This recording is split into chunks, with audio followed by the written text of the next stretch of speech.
Sejam bem-vindos a essa videoaula e nesse vídeo nós veremos uma breve introdução ao reconhecimento de gestos e ações. Nessa imagem nós temos esses pontinhos que estão indicando os posicionamentos de cada membro do corpo, como por exemplo, temos a cabeça, temos a mão, o cotovelo, o pescoço, braço, perna, e veja que nesse caso nós temos uma pessoa como se estivesse tentando colocar a mão no bolso da outra pessoa. Quer dizer que essa pessoa verde, esses pontos da pessoa verde, está tentando roubar a carteira ou fazer um assalto. Que note que aqui essa pessoa azul está com as mãos levantadas, como se ela estivesse apontando uma arma, por exemplo.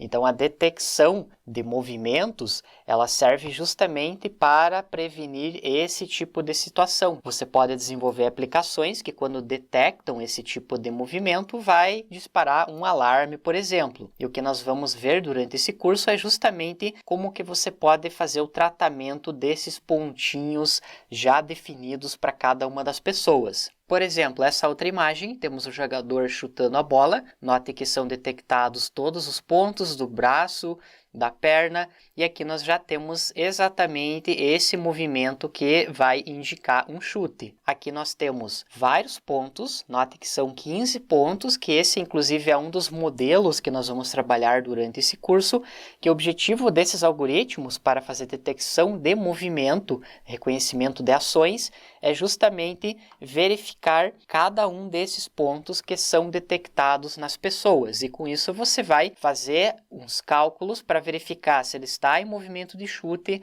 Por exemplo, você pode dar uma mensagem que o jogador já está para chutar a bola. Ou nesse caso, a pessoa está para cometer um assalto. Então é dessa maneira que nós trabalhamos com o reconhecimento de ações. Nessa outra imagem, nós temos a detecção de vários pontos. Aqui nós tínhamos somente uma pessoa e é possível você fazer a aplicação desse algoritmo para várias pessoas. Perceba que até para essas pessoas aqui de trás, ele acaba fazendo toda essa detecção. Temos esse exemplo do polichinelo, que é efetivamente o exemplo que nós vamos desenvolver durante esse curso. O primeiro estudo de caso do curso é para identificar se uma pessoa está ou não está fazendo o polichinelo corretamente. Essa é a posição inicial do polichinelo e a posição final, os dois braços eles têm que se tocarem aqui em cima e as pernas elas têm que estar afastadas. Então, com isso, nós vamos desenvolver um sisteminha que vai indicar se a pessoa está conseguindo ou não está conseguindo fazer um polichinelo. Vamos supor que a pessoa faz 10 polichinelos, porém desses 10, 5 são polichinelos inválidos, que ela não afastou totalmente as pernas ou os braços eles não ficaram totalmente na parte da cabeça. Vamos supor que ela ergueu o braço até essa parte aqui do início da cabeça. Então eu posso considerar como um movimento inválido. Então isso que nós vamos desenvolver nesse projeto. E para isso você vai usar a detecção desses pontos. É necessário você detectar esses pontos da mão. Note que aqui nós temos o pulso. Estando nessa posição inicial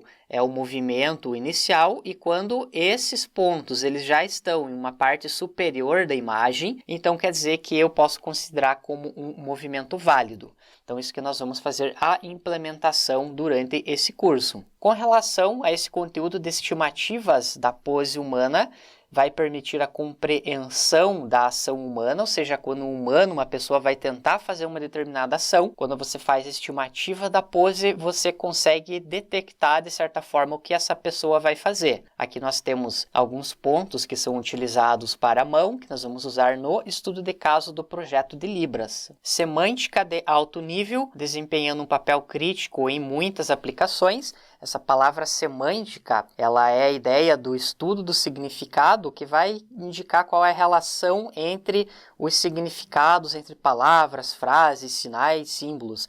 E a ideia de ter essa frase indicando que a estimativa da pose humana é uma semântica de alto nível e é de grande significado, pois nós podemos prever o que uma pessoa está fazendo. Por exemplo, se uma pessoa quiser sentar e tiver um algoritmo que está analisando o posicionamento dessa pessoa e quando essa pessoa está para fazer um movimento para sentar, aparece, por exemplo, uma cadeira autônoma que vai acomodar essa pessoa. Ou um exemplo bem famoso, bem clássico nos filmes do Homem de Ferro, que ele coloca um chip nos braços braços e ele chama as partes da armadura. Provavelmente você já viu alguma coisa nesse sentido desse filme. E o algoritmo que está na armadura, por exemplo, vai precisar fazer estimativa da pose, ou seja, aonde está o posicionamento dos braços do Homem de Ferro, para que efetivamente essa armadura consiga encaixar bem na parte certa, pois a armadura ela deve encaixar nos braços e não na cabeça, por exemplo. Então, por isso que você precisa ter um algoritmo para fazer a estimativa da pose humana. Vai possibilitar a interação humano-computador, vigilância visual, que é a ideia de você detectar suspeitos que vão tentar fazer algum tipo de crime, por exemplo, ambientes com fundo dinâmico e desordenado, conforme nós vimos na imagem anterior, que nós tínhamos um ambiente com várias pessoas. Esses algoritmos são capazes de trabalhar com esses fundos dinâmicos e que eles não estejam seguindo um determinado padrão. Temos esse conceito de oclusão, que é quando uma parte do corpo ela não está totalmente exposta, porém, mesmo assim, o algoritmo vai conseguir fazer a previsão aonde está essa parte do corpo. Vamos supor que uma pessoa está com a mão no bolso, o algoritmo vai conseguir fazer a previsão que essa pessoa está com a mão no bolso. Com relação à localização de ações, baseado em vídeo e em espaço-tempo, nós vamos trabalhar com essa questão utilizando vídeos também, e esse termo espaço-tempo vai indicar as coordenadas x, y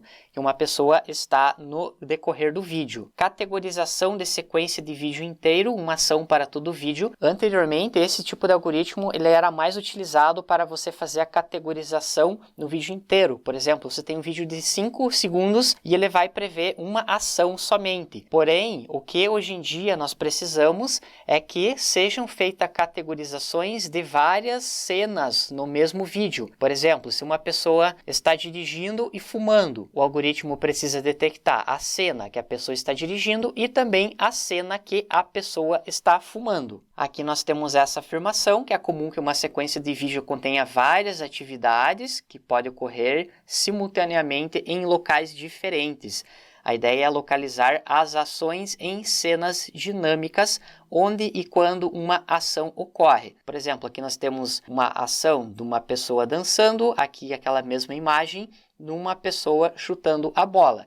Nesse caso, nós temos uma ação somente, porque nós estamos trabalhando com imagens. Porém, em vídeos, você teria que fazer a detecção desses dois movimentos, ou mais movimentos. Vamos supor que depois que o jogador chuta a bola, ele faz o gol. Quando ele faz o gol, ele vai fazer uma comemoração, ele dá uma cambalhota, por exemplo. Então, ele vai precisar detectar o movimento do chute e o movimento de comemorar o gol. É mais difícil do que a classificação, a ideia de você trabalhar com localização de ações, porque, em geral, na classificação, você só tem uma classe, você vai indicar se a pessoa está correndo ou se ela está andando. Porém, ela pode correr e andar no mesmo vídeo, no mesmo espaço-tempo. Para aplicações de vigilância por vídeo, a localização espaço-temporal de ações anormais, como por exemplo abandonar a bagagem, sair do caminho normal, são de grande importância. Aqui temos o exemplo, uma bagagem foi abandonada, então você pode fazer a detecção, a localização dessa ação. E aqui nós temos o exemplo de uma pessoa que está em posição de ataque e duas vítimas ou possíveis vítimas estão chegando nesse ambiente.